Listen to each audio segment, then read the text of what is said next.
Hey everyone, welcome to CLAT point and let's start today's the Hindu news discussion जो कि CLAT, AILET, DU, LLB, LLM, NLS SET and other law entrance test आप 2022 या 23 में देंगे। उसके लिए आपके लिए इंपॉर्टेंट हो सकता है। तो चलिए बिना समय गंवाए शुरू करते हैं। और उससे पहले आप लोगों के काफी सारे टेलीग्राम पे मैसेजेस आ रहे हैं, तो थैंक यू सो मच। आप लोगों को मेरा जन्मदिन याद था और बहुत सारे लोगों ने विश किया, तो थैंक यू।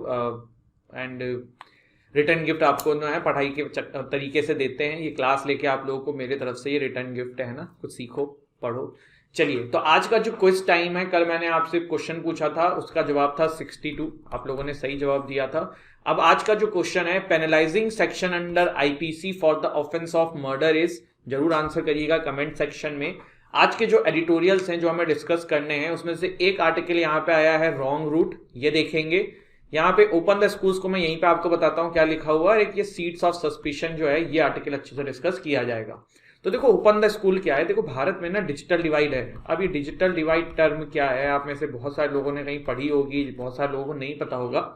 डिजिटल डिवाइड का मतलब ये कि देखो, ऑनलाइन क्लासेस चल रही हैं। ऑनलाइन क्लासेस चलने से हो क्या रहा है, ये हो रहा है कि जिनके पास सुविधाएं हैं, जिनके पास वाईफाई है, जिनके पास इंटरनेट अच्छा है, जिनके पास अच्छा मोबाइल फोन है, वो लोग उन क्लासेस को एक्सेस कर पा रहे हैं। लेकिन जो लोग इस चीज में नहीं है, वो लोग इन क्लासेस को अटेंड नहीं कर पा रहे हैं। मैं आपको ना एक बहुत छोटे छोटे लूपहोल्स बताता हूँ। देखो, आपको पता है राइट टू एजुकेशन के अंदर ना दिल्ली के प्राइवेट स्कूलों में, बड़े बड़े प्राइवेट स्कूलों में काफी सारे गरीबों को एडमिशन दिया जाता है। अब ये जिस तरीके से ऑनलाइन क्लासेस चला रहे होंगे प्राइवेट स्कूल वाले, वो उस जगह पे जो अमीर स्टूडेंट्स हैं, जो रिच हैं, जो अफोर्ड कर सकते हैं फोन, वो तो अच्छे से देख ले रहे होंगे। लेकिन इनका क्या हो रहा होगा, इनके घर में इंटरनेट भी नहीं होगा। जो आपने एक मूवी देखी होगी इरफान खान साहब की, बहुत अच्छी मूवी थी, वो आरटीई पे ही बनी थी, वो इसी तरीके की सिचुएशन पे बनी थी। तो आप एक देख सकते हैं कि जो गरीब इंसान है वो किस तरीके से चीजों का अफोर्ड करेगा। कुछ दिन पहले साउथ में एक घटना घटी थी कि दिल्ली यूनिवर्सिटी के किसी कॉलेज के एक स्टूडेंट थी, काफी अच्छी थी पढ़ने में, बट लैपटॉप ना होने के कारण उन्होंने सुसाइड कर ली थी। इस तरीके के बहुत सारे केसेस हैं। आप गांवों में चले जाओ, जो प्राइमरी स्कूल्स हैं, वहां पे जब स्कूल्स खुलते थे तब तो उस लेवल की पढ़ाई कराते नहीं थे टीचर्स। अब ऑनलाइन तो वहां पे क्या ही हो रहा होगा। तो कहने का मतलब ये कि ये कहा जा रहा है कि बहुत सारे लोग ना एजुकेशन से वंचित हो रहे हैं। ओपन द स्कूल्स कर दीजिए। पहले भी काफी समय से स्कूल्स को बंद किया गया था। इस पे एक एडिटोरियल भी आया था कुछ दिन पहले। उन्होंने एक और पहलू सामने रखा था कि कोविड के वजह से ना गर्ल्स जो हैं वो स्कूल जाना कम कर देंगी। अब इसके पीछे क्या लॉजिक है? लॉजिक ये है, देखो, घरों में पैसों की कमी होने लगी थी। इसके वजह से वो जो एक मतलब आपका जो गरीब तबका है, वो ये उनका थॉट प्रोसेस होता है कि पहले तो रोजी रोटी जरूरी है। तो फिर वो कहेंगे कि चलो ठीक है, अगर घर में एक लड़की एक लड़का है, यार इसको जाने दो, इसको घर पे बैठाओ, इसकी शादी कर देते हैं। तो एक तो प्रॉब्लम ये है। दूसरा ये कि लड़कों को भी स्कूल भेजना कम कर देंगे, क्योंकि अब पैसों की कमी हो गई। तो कहेंगे भैया तू भी हेल्पिंग हैंड बन, काम कर, कुछ पैसा कमा, स्कूल जाके क्या करेगा। और जो गांवों में स्कीम्स चलती थी खाने वाने की, ये सब भी बंद हो गई हैं, जिसके चलते हुए पहले बहुत सारे बच्चे पहुंच जाते थे स्कूल, कुछ सीखते थे, बट अब ये भी यहाँ पे बंद हो रहा है। तो ये सारी चीजें हैं। तो इस आर्टिकल के अंदर ये बेसिकली कहने की कोशिश करी जा रही है। अब चलिए डिस्कस करते हैं अगला आर्टिकल, रॉन्ग रूट। ये क्या हुआ? ये केरला की एक घटना है, उसके बारे में आर्टिकल आया है। लोकायुक्त से रिलेटेड ये आर्टिकल है। लोकायुक्त क्या होता है? देखो, जैसे लोकपाल सेंटर में होता है, वैसे लोकायुक्त स्टेट में होता है। इस आर्टिकल पे आएंगे, उससे पहले थोड़ा सा लोकपाल लोकायुक्त के बारे में जान लेते हैं। अन्ना हजारे जी से आप लोकपाल को लोकायुक्त को कनेक्ट कर पाएंगे।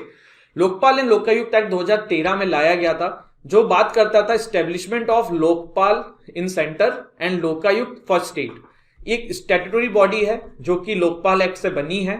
मैंने फिर बताया था कॉन्स्टिट्यूशनल बॉडी वो बॉडी होती है जो कॉन्स्टिट्यूशन में जिसके बारे में दिया हुआ होता है, जैसे कि इलेक्शन कमीशन। लोकपाल के बारे में कॉन्स्टिट्यूशन में नहीं दिया हुआ है, इट्स एन स्टैट्यूटरी बॉडी। ये एक ऑम्बड्समैन है जो allegation of corruption against public functionaries के मैटर्स को देखता है और उस पे जो है ये जांच करके अपना फैसला सुनाता है। लोकायुक्त कौन अपॉइंट करते हैं? लोकायुक्त की बात हो रही है। लोकपाल का भी इसी तरीके का प्रोसेस है और लोकायुक्त का भी सेम ही प्रोसेस है। तो लोकायुक्त जो है, बट टर्म्स को आप चेंज कर सकते हो, जैसे वहां सुप्रीम कोर्ट या हाई कोर्ट। तो लोकायुक्त जो है वो एक हाई कोर्ट के चीफ जस्टिस होते हैं या फॉर्मर सुप्रीम कोर्ट के जज होते हैं, जिनका फिक्स टेन्योर होता है। सिलेक्शन ऑफ लोकायुक्त जो है वो होता है चीफ मिनिस्टर के द्वारा with the consultation of high court chief justice, speaker of the legislative assembly, chairman of legislative council, leader of opposition in legislative assembly, leader of opposition in legislative council, और governor के द्वारा इसकी appointment करी जाती है। अब बात यहां पे ये कि सर लेजिस्लेटिव काउंसिल क्या? देखो, भारत के कुछ स्टेट्स के अंदर लेजिस्लेटिव काउंसिल रही है और कुछ स्टेट्स के अंदर नहीं है, बहुत ज्यादाओं के अंदर नहीं है, कुछ गिने चुने स्टेट्स हैं जहां पे लेजिस्लेटिव काउंसिल है। मेरा आपसे क्वेश्चन है कि रिसेंटली कौन सा ऐसा स्टेट है जहां से लेजिस्लेटिव काउंसिल जो है वो अबॉलिश कर दी गई है, तो आप मुझे कमेंट सेक्शन में बताएंगे, और कितने स्टेट्स में लेजिस्लेटिव काउंसिल है बताने की कृपा करें। और लोकायुक्त जो है तो यहाँ जहां पे लेजिस्लेटिव काउंसिल होंगी वहां पे उनसे कंसल्ट करेंगे, जहां पे नहीं होगी तो वो लेजिस्लेटिव असेंबली वाला कॉन्सेप्ट लगेगा, जहां पे दोनों होंगी वहां पे दोनों से करेंगे। मतलब लेजिस्लेटिव असेंबली तो हर ही जगह होगी, जहां पे लेजिस्लेटिव काउंसिल होगा वहां पे उसको भी इस प्रोसेस में ले लिया जाएगा। लोकायुक्त जो है it can not be dismissed not transferred by the government, it can only be removed by passing an impeachment motion by the state assembly. ठीक है, अब यहां पे क्या है, देखो केरला के अंदर ना कुछ दिन पहले की एक घटना है कि ministry for higher education and minority welfare के जो मिनिस्टर थे केटी जलील, इनको रिजाइन देना पड़ा था। लोकायुक्त ने इनको गिल्टी फाउंड किया था नेपोटिज्म में। नेपोटिज्म क्या होता है, जल्दी से थोड़ा सा नेपोटिज्म के बारे में बता दूं, फिर आ जाता हूं तुरंत अपने आर्टिकल के ऊपर। इस इमेज में ना नेपोटिज्म बहुत ही क्लियर कट आपको समझ में आएगा। लोग ना अपने अपने हिसाब से नेपोटिज्म की मतलब बनाते हैं, ठीक है, आपको समझ में आती है नेपोटिज्म का बेसिक मतलब, पर मतलब जैसे आप बॉलीवुड में नेपोटिज्म कनेक्ट करते हो, बट ऐसा नहीं है। नेपोटिज्म कहीं भी आप चले जाओ, किसी भी फील्ड में चले जाओ, वहां हो सकता है। It's not just about Bollywood. Nepotism का बेसिकली मतलब क्या है, इन लोगों को यहां पहुंचने के लिए मेहनत करनी पड़ रही है, बट इस बंदे को सीढ़ी दे दी गई है। किसी के काम को आसान कर देना जो दूसरे को बहुत कठिन लगेगा, this is part of nepotism, this is nepotism. आप यहां पे देख लो, ठीक है। इसका एक और एग्जांपल ले लेते हैं। अब आप लोग बॉलीवुड से जल्दी रिलेट करोगे। विक्की कौशल साहब ने 10-12 साल स्ट्रगल किया है, और ऑल दो वो भी कहीं ना कहीं बॉलीवुड से कनेक्शन था, लेकिन तब भी उन्होंने काफी स्ट्रगल किया और वो यहां पे पहुंचे। वहीं पे आपके वरुण धवन को पहली मूवी उनके पिताजी ने दे दी, उनको सीढ़ी चढ़ा के लॉन्च कर दिया, बड़े स्केल पे पूरा प्रचार प्रसार हो गया, वो हीरो हो गए। एक और एग्जांपल ले लो, अनुष्का शर्मा जो है वो धीरे धीरे ऊपर पहुंची हैं। कितना समय लग गया है, कहां से मूवी स्टार्ट करी थी, कहां तक पहुंची हैं। यहाँ पे पहली मूवी में सारा अली खान जी जो है वो फेमस हो गई, और पहली मूवी से पहले ही वो करण जौहर के शो में चली गई थी तो और फेमस हो गई। तो ये क्या है, ये सीढ़ी लगा दी गई उनके पापा के द्वारा, उनके परिवार के द्वारा, उनके आसपास के लोगों के द्वारा। तो ये नेपोटिज्म होता है। अब वापस आ जाते हैं, तो इसमें क्या हुआ, इनको जब दोषी पाया गया तो उसके बाद इनको वहां से रिजाइन करा दिया गया, उनको हटा दिया गया। अब क्या है, वो ऑफिस भी होल्ड नहीं कर सकते क्योंकि लोकायुक्त ने उनको भैया गिल्टी फाउंड किया है। तो प्रॉब्लम यहां पे ये आई, केरला गवर्नमेंट ने एक मुद्दा उठाया, उन्होंने ये उठाया कि यार ये जो लोकायुक्त जो इस तरीके से डिसीजन दे रहा है ना, it against the article 163 and 164 of the constitution. क्योंकि ये जो बंदे हैं इनको जनता के द्वारा लेके आया जाता है, चीफ मिनिस्टर के द्वारा इनको अपॉइंट किया जाता है, और आप इसको बस अपने एक डिसीजन से खारिज कर देते हो, हटा देते हो, और उसके बाद कोई अपील भी नहीं कर सकता है आपके डिसीजन के अगेंस्ट में, या फिर आप उसको समय भी नहीं देते हो जवाब देने का कि भैया ठीक है तुम गिल्टी फाउंड हो, 30 दिन में जवाब दो कि क्या क्या चीजें हैं। तो ये जो समस्या थी ये दूर करने के लिए यहाँ पे आप कह सकते हो कि केरल गवर्नमेंट जो है ये प्रपोजल लेके आई है। उन्होंने कहा है कि ये जो चीज है ये अनकॉन्स्टिट्यूशनल है। अब राइटर ये बोल रहे हैं कि चलिए बात तो सही है कि ठीक है थोड़ा समय देना चाहिए अगर कोई गिल्टी फाउंड किया जाता है, और यहाँ पे ये बात भी सही है कि अपील का भी प्रावधान होना चाहिए। लेकिन राइटर ने एक पॉइंट और रखा है कि अगर आप इतने ही सही हैं, क्योंकि केरला गवर्नमेंट तो सबसे ज्यादा जो बात करती है कि हमारा करप्शन नहीं है, इस तरीके की चीजें नहीं है, तो राइटर बोल रहे हैं अगर इतने ही सही हैं तो फिर आपको किस चीज का डर, जो है जैसा है चलने दो ना, क्या दिक्कत है। तो यहाँ पे दोनों पॉइंट राइटर ने रख दिए हैं। अब इन्होंने क्या चेंज करने की बात करी है, तो इन्होंने कहा है कि भैया अपील को हम डालेंगे इसमें, और दूसरा कि 3 मंथ के अंदर जो है वो लोकायुक्त के जो भी फैसला होगा उसके बाद गवर्नर के साथ वार्तालाप होगा। गवर्नर द गवर्नमेंट और अथॉरिटी में डिसाइड ऑन द लोक आयुक्त फाइंडिंग विद इन 3 मंथ्स। ठीक है, जो लोकपाल आयुक्त ने जो डिसीजन दे दिया, बार बार लोकपाल निकल जा रहा है यार, लोक आयुक्त, ठीक है ध्यान रखना, लोकपाल सेंटर का है, लोक आयुक्त स्टेट का है, बात वही है। तो जो लोकायुक्त की फाइंडिंग होगी ना उसको 3 मंथ के अंदर फिर गवर्नमेंट डिसाइड करेगी। ऐसा यहाँ पे ये अमेंडमेंट लाने की कोशिश कर रहे हैं, जिसका काफी क्रिटिसिज्म हो रहा है। अब आगे बढ़े उससे पहले अगर आप लोग क्लैट की तैयारी कर रहे हैं, 2022 में आपको क्लैट देना है, तो हमारा क्रैश कोर्स है क्लैट 2022 के लिए 5 साल की लॉ करने के लिए बेस्ट सॉल्यूशन है। आप यहां से तैयारी करिए, अच्छा एनएलयूज में जाइए। अगर आप 2023 की तैयारी कर रहे हैं तो हमारा ईयर लॉन्ग ये कोर्स है, आप इसमें इनरोल कर सकते हैं। एलिट के मॉक, क्लैट के मॉक आप हमसे ले सकते हैं। एनएलएसएट की तैयारी कर रहे हैं, एनएलएस 3 ईयर लॉ की तैयारी कर रहे हैं, तो हमारा ये कोर्स चल रहा है जहां पे आपको प्रॉपर सारा सब्जेक्ट्स कवर कराया जाता है। पेपर ए, पेपर बी के अनुसार एस्से राइटिंग इन सबकी प्रैक्टिस कराई जाती है, कैसे लिखना है, क्या लिखना है, पूरी क्लासेज होती हैं। अगर आप एनएलएस का मॉक लेना चाहें वो ले सकते हैं, जिसमें डेली बेसिस पे आपका डिस्क्रिप्टिव आंसर राइटिंग होता है, और आपको पेपर ए, पेपर बी का 10 मॉक्स भी मिलेगा। क्लैट पीजी के जो बच्चे हैं 2023 में पीजी देना चाहते हैं, एलएलएम करना चाहते हैं, वो लोग हमारा 2023 का बैच ले सकते हैं। 2022 वाले हमारा क्रैश कोर्स ज्वाइन कर सकते हैं। क्लैट पीजी के आप हमसे मॉक टेस्ट भी परचेस कर सकते हैं। डीयूएलएलबी के स्टूडेंट डीयूएलएलबी का कोर्स या डीयूएलएलबी के मॉक हमसे ले सकते हैं। तो दिस इतना अभी पोर्शन। अब आगे बढ़ते हैं। सीड्स ऑफ सस्पिशन, जो कि हमारा दूसरा एडिटोरियल का पेज था, वहां से आर्टिकल है। ये आर्टिकल देखो वैसे हमने डिस्कस कर रखा है, बट ठीक है, जब घुमा फिरा के इतना यूक्रेन न्यूज में है, इतना रशिया न्यूज में है, इतना यूएस न्यूज में है, तो फिर इसको छोड़ा नहीं जा सकता। इसको रिवाइज करते हुए चलेंगे, जो आपके दिमाग में बिल्कुल फिट हो जाए। कोई भी क्वेश्चन यहां से बने ना तो छूटे ना। तो यहाँ पे देखिए एडिटोरियल जो है ना वो ये कह रहा है कि रशिया और यूएस के रिलेशन जो है ना ओबामा साहब के सेकंड टेन्योर से खराब होने शुरू हुए थे। सेकंड टेन्योर ओबामा साहब का जब था तब से खराब होने शुरू हुए थे। क्यों हुआ था ऐसा, ये मैं आपको बताता हूं इस मैप के थ्रू। ये देखो क्रीमिया है ना, 2014 में रशिया ने अपनी फोर्सेस को रुपया बना के क्रीमिया भेजा था और वहां को एनेक्स करा लिया था। उसके बाद वहां पे रेफरेंडम कराए थे कितने लोग चाहते हैं क्रीमिया को रशिया से मिलाना, और इन्होंने एक रिजल्ट पब्लिश किया था कि 94% जनता चाहती है कि रशिया के साथ मिला दो हमें। ऑल तो बाद में सामने आया था कि रेफरेंडम जो है ये फर्जी हुआ था। और उसके बाद रशिया और यूएस में जो है वो टेंशन देखने को मिली। रशिया और यूएस में डिस्टेंस बन गया। ग्रुप ऑफ 8 कंट्रीज जो है वो G7 हो गया, G8 से रशिया को बाहर कर दिया गया और वहां से सारी प्रॉब्लम देखनी शुरू हुई। अब बात करते हैं अभी क्या मसला है। तो देखो ये यूएसएसआर था। यूएसएसआर आपको पता है 90s में आके डिसइंटीग्रेट हो गया था। उसमें आपके देखिए टोटल करीबन जो है वो 15 कंट्रीज थी। आप यहाँ पे देख सकते हैं, रशिया हो गया, Estonia, Latvia, Lithuania, Belarus, Ukraine, Moldova, Georgia, Armenia, Azerbaijan, Kazakhstan, Uzbekistan, Turkmenistan, Kyrgyzstan, Tajikistan. और ये इसमें से आज की डेट में बहुत सारे कंट्रीज जो है ना वो नेटो का पार्ट है। अब नेटो कौन था भैया, नेटो बना ही अगेंस्ट में, रशिया के अगेंस्ट में आज की डेट में नेटो को मान लेते हैं। तो आज की डेट में यूएसएसआर के बहुत सारे मेंबर्स जो हैं वो नेटो का पार्ट बन गए, जो कि रशिया को बिल्कुल पसंद नहीं आ रहा है। अभी क्या हो रहा है, रशिया जो है वो यहाँ पे इस चीज में ही प्रॉब्लम कर रहा है कि रशिया को पता है कि यूक्रेन के पीछे पूरी यूरोपियन कंट्रीज पड़ी हैं। यूक्रेन को सभी चाहते हैं कि जल्द से जल्द वो नेटो का पार्ट बन जाए, पर रशिया ये चीज नहीं चाहता है। क्यों नहीं चाहता है, देखो यूक्रेन जो है ना वो बफर स्टेट की तरह काम करता है इधर की कंट्रीज में और रशिया के बीच में। अब अगर ये नेटो का पार्ट हो जाएगा तो कल को रशिया पे अटैक करने के लिए इन यूरोपियन कंट्रीज को ये पूरी लैंड मिल सकती है।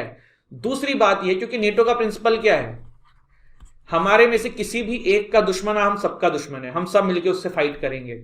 तो ये रशिया को प्रॉब्लम है। दूसरी प्रॉब्लम रशिया को ये है कि आपने देखो नेटो का निर्माण किया था यूएसएसआर के डिसइंटीग्रेशन पे, बट भैया यूएसएसआर तो खत्म हो चुका है, तो अब नेटो को क्यों एक्सपेंड कर रहे हो।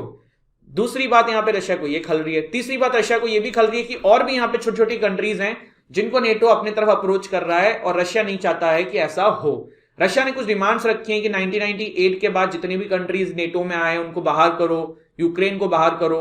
अपनी फोर्सेज उन्होंने यूक्रेन बॉर्डर पे तैनात कर रखी हैं, कभी भी वॉर जैसी सिचुएशन बनी हुई है, हो सकता है। तो ये पूरा मसला था जो आपको समझ में आया। अब यहाँ पे देखो एक और पहलू है, वो है नॉर्ड स्ट्रीम 2 पाइपलाइन का। ये नॉर्ड स्ट्रीम 2 पाइपलाइन ना रशिया से आपकी जर्मनी तक बिछी है। यूएस ये बहुत पहले से नहीं चाहता था कि ये पाइपलाइन जो है ये फंक्शन में आए, क्योंकि रशिया की इकोनॉमी ना बहुत ज्यादा नेचुरल गैस पे डिपेंडेंट है। नेचुरल गैस को ट्रांसफर करने के लिए ये आपकी पाइपलाइन यहां तक बिछाई गई थी। यूएस बहुत समय से नहीं चाहता था कि रशिया की ये पाइपलाइन से यहाँ पे फंक्शन शुरू हो और जर्मनी जो है इनसे नेचुरल गैस ले। अब क्या है, जर्मनी ने नॉर्ड स्ट्रीम 2 पाइपलाइन को ठंडे बस्ते में डाल दिया है, बन चुकी है ये, लेकिन इससे अभी तक सप्लाई लेनी शुरू नहीं करी है, क्योंकि जर्मनी को भी पसंद नहीं आ रहा है जिस तरीके से रशिया जो है यहाँ पे काम कर रहा है मतलब आप कह सकते हो दबाने की कोशिश कर रहा है यूक्रेन को, और नहीं चाहता है कि यूक्रेन जो है नेटो का पार्ट बने। भैया आज की डेट में सब कंट्री को फ्रीडम है ना, अपने हिसाब से चुनने दो। तो ये प्रॉब्लम है। अब आप कहोगे कि सर रशिया को इतनी क्या दिक्कत हो रही है, क्यों उन्होंने क्रीमिया को एनेक्स कर लिया, क्यों वो यूक्रेन को नहीं चाह रहा है। तो देखो रशिया जो है ना वो ठंडी जगह है, यहाँ पे जितने भी पोर्ट है ना सब जगह जमे रहते हैं, मतलब बर्फ जमी रहती है। क्रीमिया के यहाँ पे पास में ना एक इनका पोर्ट है इधर जो जमा नहीं रहता है, जो आइस में नहीं जमा होता है। तो इसीलिए उन्होंने क्रीमिया को अपने अंडर में लिया और इस पोर्ट को वो खोल रहे हैं जिससे कि वो पूरे विश्व में ट्रेड कर सकें। देखिए यहां से मस्त अपना इधर जा सकते हैं, इधर जा सकते हैं, लेकिन ये बहुत जरूरी है इनके लिए। और ब्लैक सी जो है ना ये पूरे वर्ल्ड में बहुत जरूरी है, क्योंकि ब्लैक सी से ही सारे मोस्टली ट्रेड पूरे वर्ल्ड में एक जगह से दूसरे जगह पे जाते हैं। तो कल को किसी से युद्ध हो जाए तो किसी को ब्लॉक करने के लिए ब्लैक सी बहुत जरूरी है, कोई रशिया को ब्लॉक ना कर पाए उसलिए ब्लैक सी बहुत जरूरी है। तो ये सारा मसला था जो आपने देखा। रशिया भी देखो अपनी पुरानी ग्लोरी चाहता है यूएसएसआर वाली, तो वो समय समय पे इंटरफेयर भी करता है। अर्मेनिया अजरबैजान के मुद्दे में रशिया ने इंटरफेयर किया था। कजाकिस्तान के मामले में अभी मैंने आपको बताया था एक CSTO ग्रुप बना है, उसके थ्रू इन्होंने अपनी सेना भेजी थी। तो ये रशिया भी अपने समय पे ये चीजें करता रहता है। तो ये पूरा मसला देखा। अभी हमने न्यूज ये देखी क्या था, ठीक है, इसमें क्यों लिखा हुआ है किस तरीके से चीजें हुई और यही सब डिस्कस किया गया है। आगे बढ़ते हैं गाइस, अगला आर्टिकल जो है central Asia meets form Afghan group. देखो पहले क्या था ना, सेंट्रल एशियन की जो कंट्रीज थी जिसमें आपकी है Kazakhstan, Kyrgyzstan, Tajikistan, Turkmenistan and Uzbekistan, ये पांचों ना रिपब्लिक डे की हमारे परेड में शुमार होने वाले थे, लेकिन कोविड के चलते हुए ऐसा नहीं हुआ। तो ये वर्चुअल मीट हो रही है, अदरवाइज ये सामने होने वाली थी। तो ये आपकी सेंट्रल एशियन कंट्रीज हैं जो Kazakhstan, Kyrgyzstan, Tajikistan, Turkmenistan and Uzbekistan, जिनसे भारत ये मीट कर रहा है। सेंट्रल एशिया मीट हुई है, इसमें काफी सारे मुद्दों पे बातचीत करी गई है, कॉपरेशन के मामले में, अफगानिस्तान से के बारे में, सिक्योरिटी थ्रेट के बारे में, क्योंकि अफगानिस्तान इन सभी कंट्रीज के लिए सिक्योरिटी के पर्पज से बहुत जरूरी है, क्योंकि अगर वहां पे इंस्टेबिलिटी होगी तो ये सारी कंट्रीज उसके पड़ोसी हैं, तो इन कंट्रीज में भी वो चीज देखने को मिलेगी। आप देख सकते हैं यहाँ पे ये अफगानिस्तान है और उसी के बगल में ये सारी कंट्रीज जो हैं वो सेंट्रल एशियन कंट्रीज बनी हुई हैं। ये है आपका सेंट्रल एशिया। और सेंट्रल एशिया रीजन क्या है, तो ये देखिए आपका रीजन वो है जो कैस्पियन सी से वेस्ट में शुरू होता है, ये देख सकते हैं आप कैस्पियन सी, और China and Mongolia in east तक जाता है, अफगानिस्तान से इधर शुरू होता है और अफगानिस्तान ईरान से, तो ये आपका पूरा रशिया से इधर बंद होता है। तो ये आपका सेंट्रल एशियन जो जगह है वो है। अब भारत और सेंट्रल एशियन कंट्रीज के बीच में काफी अच्छा रिलेशन है, समय समय पे हमने काफी कुछ यहाँ पे इन्वेस्ट किया है। जैसे कि कुछ एग्जांपल ले लेते हैं। सबसे पहला है Turkmenistan, Afghanistan, Pakistan, India gas pipeline, इसको तापी पाइपलाइन भी कहते हैं। तो ये आपकी देखिए तापी पाइपलाइन है, अफगानिस्तान, पाकिस्तान और ये आपका पंजाब, ठीक है। तो ये तापी पाइपलाइन हो गई। फिर development of Iran Chabahar port हमने किया है। ईरान के अंदर हमने छाबार पोर्ट को डेवलप ही इसलिए किया है कि हम इन सेंट्रल एशियन कंट्रीज में आराम से व्यापार कर सकें, क्योंकि हमें पाकिस्तान पे डिपेंडेंसी खत्म करनी थी। तो हम चाहते थे कि यहाँ पे शिप से सामान लाएं और मस्त इधर से हम चीजें डेवलप करके अपने ट्रेड को अच्छे से सुनिश्चित कर लें। और यहाँ भी बहुत सारी रोड बनवाई हैं, ट्रेन का लिंक हमने स्टार्ट किया है। जराजन दिलारम हाईवे इन अफगानिस्तान, ये आपने अफगानिस्तान का ये हाईवे बनाया है। क्यों बनाया है? क्योंकि आप चाहते हो अफगानिस्तान से ट्रेड हो सके, बहुत ज्यादा आप वहां से ट्रेड करते हो। फिर एक है देखो इंटरनेशनल नॉर्थ साउथ कॉरिडोर, जिसको इंस्टेक भी शॉर्ट में बोलते हैं। तो देखो ये मुंबई है आपका, यहां से ना पहले रशिया तक सामान पहुंचाने के लिए आप पूरा ये चक्कर घूमते थे नीला वाला, और यहां पे फिर आप पहुंचते थे सेंट पीटर्सबर्ग। इसको शॉर्ट में कर दिया गया है नॉर्थ साउथ ट्रांसपोर्ट कॉरिडोर। ये देखिए भारत ने ये इधर ईरान से होते हुए, चाबार पोर्ट से होते हुए रास्ता तैयार किया है और इसके थ्रू यहाँ पे हम आराम से ट्रेड करते हैं। बहुत ही कम डिस्टेंस कर दी गई है, जितना घूमना पड़ता था, समय बचेगा, पैसा बचेगा। पहले इसमें सिर्फ रशिया और इंडिया इंक्लूड था, बाद में बाकी कंट्रीज ने भी अपनी एसेंट दी और वो भी इस रूट का यूज करने लगे हैं फॉर इंटरनेशनल ट्रेड। तो इंस्टेक्स के बारे में थोड़ा सा देख लो। 2000 में आया था, India, Iran and Russia agreed on a new root for trade, और जिसको बाद में INSTC के नाम से जाना जाने लगा। 2002 में ये रेटिफाइड हुआ, ठीक है, ठीक है। फिर कुछ समय बाद और कंट्रीज भी इसमें पार्टिसिपेट करती हैं और ये होता है। अब India and central Asian countries में कुछ समस्या भी है। पहला है म्यूचुअल ट्रस्ट का। देखो most of them are Islamic countries, तो आपने 370 वाला किया है। भारत में ऐसे काफी एलिगेशंस लगते रहते हैं कि मुस्लिम्स के ऊपर यहाँ पे काफी अत्याचार होता है, और जैसे आपने CEA वाला लिया था तो उसमें भी आपने मुस्लिम्स वर्ग को छोड़ दिया था। तो ये सब जो है ये म्यूचुअल ट्रस्ट की कमी है। पाकिस्तान जो है हमारे खिलाफ भड़काने की कोशिश करता है। ईरान से आपने दोस्ती थोड़ी सी खराब कर ली, क्योंकि US ने ईरान के ऊपर सैंक्शन लगा रखा है ईरान न्यूक्लियर डील के वजह से। उसने हमसे भी कहा था कि आप ट्रेड कम करो, भारत ने कम कर दिया है, पर भारत की ईरान पे डिपेंडेंसी बहुत है, क्योंकि छाबार पोर्ट हमारे लिए बहुत इंपॉर्टेंट है। तो अब वो भी एक समस्या का विषय है और ये सारी चीजें हैं। दूसरा, अफगानिस्तान में तालिबान आ चुका है। आपने अफगानिस्तान में इतना इन्वेस्टमेंट किया था। अफगानिस्तान ऐसी जगहों पे है जहां पे आपका सारा इन्वेस्टमेंट है सेंट्रल एशियन कंट्रीज के अंदर। तो अगर अब अफगानिस्तान में कोई प्रॉब्लम होगी तो ये जितना आपका कंस्ट्रक्शन था, जितना आपका नेटवर्क था, सब नुकसान में चला जाएगा। तो ये चीजें हैं। इंपॉर्टेंट क्यों है? फॉसिल फ्यूल है, मिनरल रिच है, मार्केट फॉर इंडिया है, बहुत एक्सपोर्ट भी हम करते हैं, इंपोर्ट भी करते हैं। इंपोर्ट मतलब होता है बाहरी कंट्री से खरीदना, एक्सपोर्ट मतलब वहां पे उनको बेचना। और टेररिज्म के लिए कंट्रीज बहुत जरूरी हैं, क्योंकि आप देखिए मैप देखिए, ये कुछ नहीं देखिए, आप सीधे मैप देखिए, ठीक है। अब अगर अफगानिस्तान में कुछ इंस्टेबिलिटी होगी तो ये कंट्रीज हमारी मदद करेंगी। अगर पाकिस्तान हमसे नाटक करेगा तो इधर इंडिया है, इधर से भी हमें हेल्प मिलेगी। तो ये चीज जरूरी है इसलिए भी। तो ये सारी बातें जो हैं वो इसमें लिखी हुई थी। अब क्या है, air India back in Tata group hanger. तो फाइनली जो है एयर इंडिया के सारे शेयर जो हैं वो टाटा ग्रुप को शेयर भेज दिए गए हैं। थोड़ा सा इसका टाइमलाइन देख लेते हैं। 1962 में जे.आर.डी. टाटा ने ये फोटो खिंचाई थी जिसमें करीबन 30th anniversary of first flight और टाटा एयरलाइंस थी ये। उसके बाद जो है ये आपका Tata group founder JRD. Tata launches nation's first carrier Tata airlines in 1932। 1946 में the aviation division of Tata sons is listed as Air India. Air India 1953 में नेशनलाइज कर दी गई थी। नेशनलाइज मतलब गवर्नमेंट के अंडर में पूरी आ गई थी।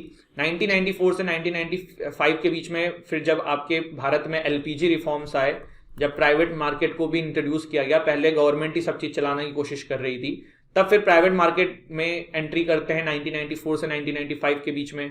2000 से 2001 के बीच में वाजपेयी गवर्नमेंट जो है इसका 40% स्टेक एयरलाइन का बेचने की कोशिश करती है पर बेच नहीं पाती है।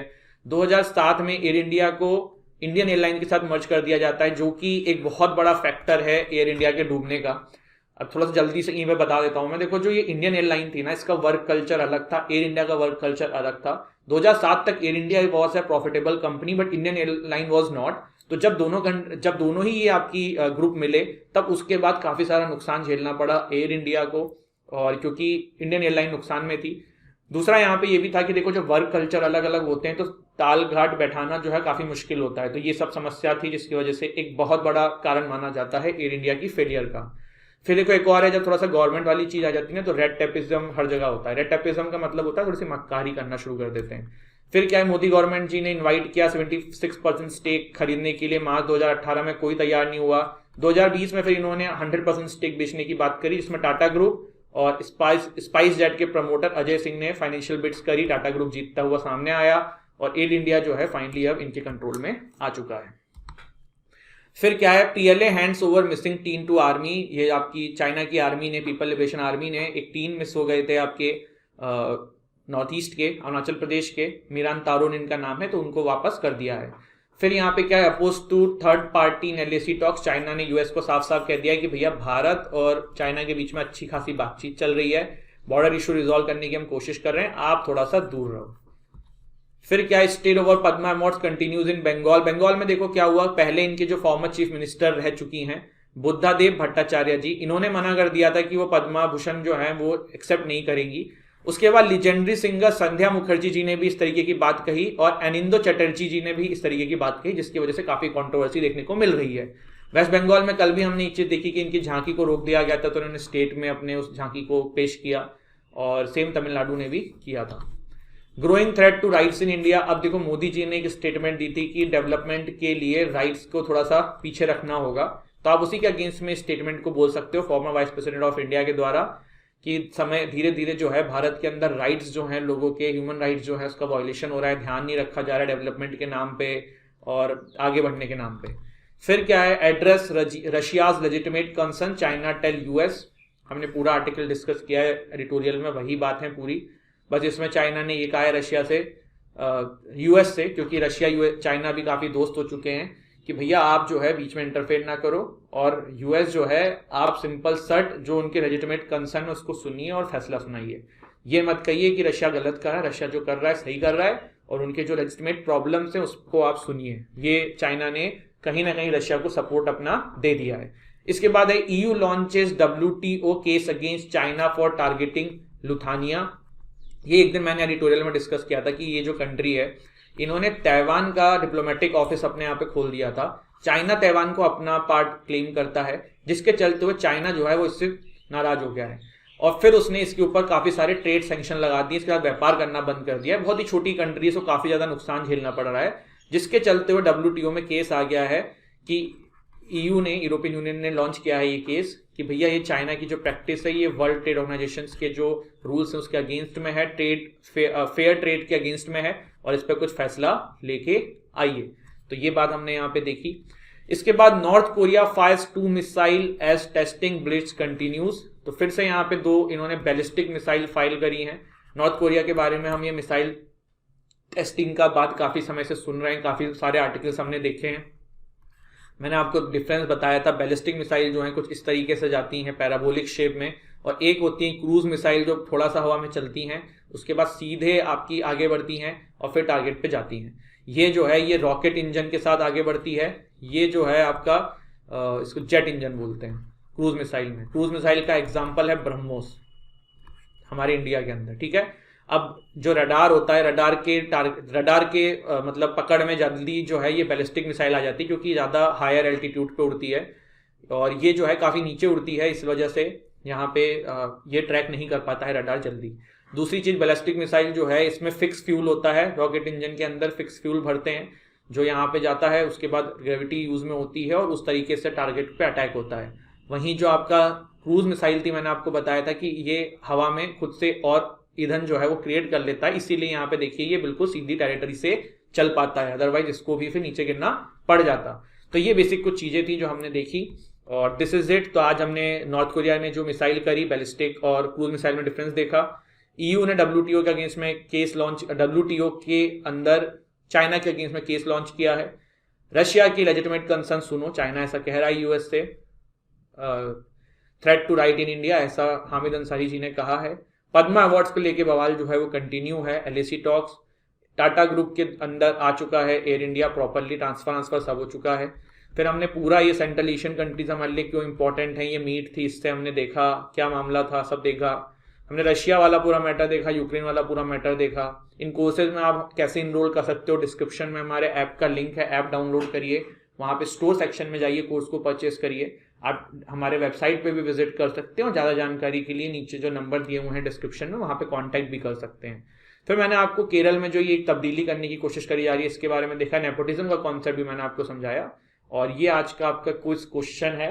And thank you so much आप सभी को इस सेशन देखने के लिए। वीडियो अच्छी लगी हो तो वीडियो को लाइक करिएगा, वीडियो को शेयर करिएगा, चैनल को सब्सक्राइब करिएगा और हंसते रहिए, मुस्कुराते रहिए, पढ़ाई करते रहिए। और काफ़ी सारे आप लोगों की जो मैसेज थे उसके लिए thank you so much and I am grateful कि अभी कल ही हमने 4000 सब्सक्राइबर हमारे क्रॉस किए हैं और ये आप लोगों का प्यार है, आप लोगों का विश्वास है क्लैट पॉइंट के ऊपर कि आज क्लैट पॉइंट 4 के सब्सक्राइबर के साथ आगे बढ़ा है। And I am really grateful to all of you कि आप लोगों ने क्लैट पॉइंट पे ट्रस्ट किया है and we will never let you down, this is my promise. जब तक कोशिश कर सकते हैं, जितनी अच्छी कोशिश कर सकते हैं, we will try to give you all the quality content there और जो भी है, जितना भी है, जितना हो पाएगा उतना आपके लिए अच्छे से करने की कोशिश करी जाएगी, ठीक है। तो thank you so much guys and take care, पढ़ते रहिए, मुस्कुराते रहिए, जय हिंद।